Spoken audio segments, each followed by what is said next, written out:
জি, আসসালামু আলাইকুম। মহান রবের কাছে শুকরিয়া জানাচ্ছি, আমি আল্লাহর কাছে শুকরিয়া জানাচ্ছি যে তিনি আমাকে আজকে এইখানে নিয়ে এসেছেন এবং এই পর্যন্ত এসে আপনাদের সাথে কথা বলার তৌফিক দিয়েছেন। তো আমি আল্লাহ রব্বুল আলামিনের কাছে শুকরিয়া জানাচ্ছি। আমি এনসিপি থেকে জোটের মনোনীত প্রার্থী। সেক্ষেত্রে আমি শুরুতে এনসিপিকে ধন্যবাদ জানাই, আমার দলের আহ্বায়ক এবং যারা এই সিদ্ধান্ত নিয়েছেন, সিদ্ধান্তের সাথে আছেন, তাদেরকেও ধন্যবাদ জানাই যে তারা আমাকে এই জন্য যোগ্য মনে করেছেন এবং তারা দল থেকে আমাকে মনোনয়ন দিয়েছেন।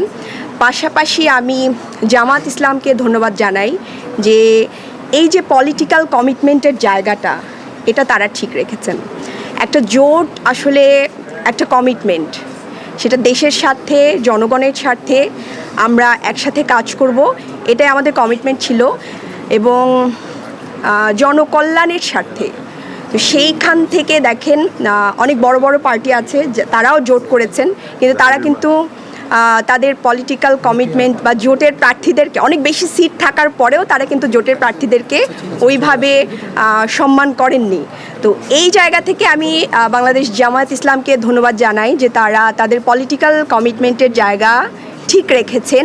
পাশাপাশি আমরা আজকে এই জায়গায় দাঁড়িয়ে আছি শুধুমাত্র জুলাইয়ের কারণে, এবং এটা জামাত ইসলামী এবং জোটের পক্ষ থেকে সিদ্ধান্ত হয়েছে যে আমরা একজন শহীদ পরিবারের প্রতিনিধিত্ব চাচ্ছিলাম।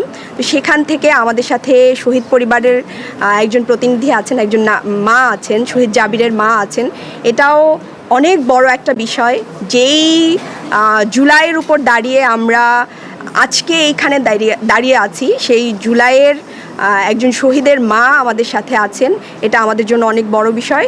তো এই জায়গা থেকে আমরা আশা করি, এবং আমাদের সাথে যেসব আপারা আছেন ওনারা খুবই কোয়ালিটি সম্পন্ন, ওনারা অনেক অভিজ্ঞ এবং রাজনৈতিকভাবে এনারা আমাদের থেকে অনেক বেশি অভিজ্ঞ।